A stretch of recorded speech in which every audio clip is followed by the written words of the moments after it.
Naging mapayapa at maayos ang paggunita ng ika-128 anibersaryo ng Araw ng Kalayaan ng Pilipinas sa buong bansa.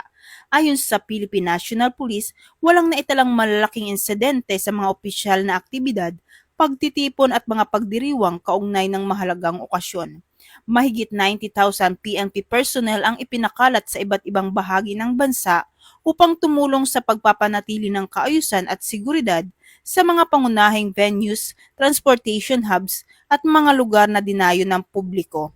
Ang pangunahing pagdiriwang ay ginanap sa Rizal Park sa pamumuno ni Pangulong Ferdinand R. Marcos Jr. kasama si PNP Chief Police General Jose Melencio C. Nartatis Jr., mga pinuno ng iba't ibang ahensya ng pamahalaan, diplomatic delegates at iba pang panauhing pandangal.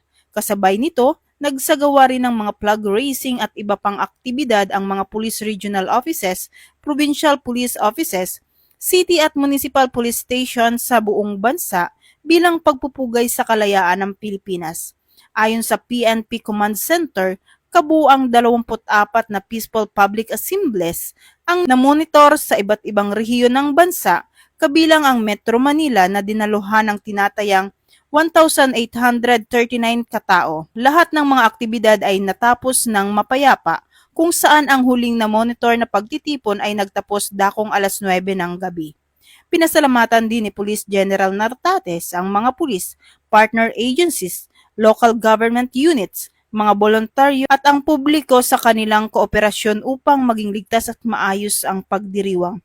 Samantala, muling pinatibay ng Philippine National Police ang kanilang pangakong panatilihin ang kapayapaan at kaayusan sa mga mahalagang pambansang okasyon alinsunod sa adhikaing bagong PNP para sa bagong Pilipinas, serbisyong mabilis, tapat at nararamdaman.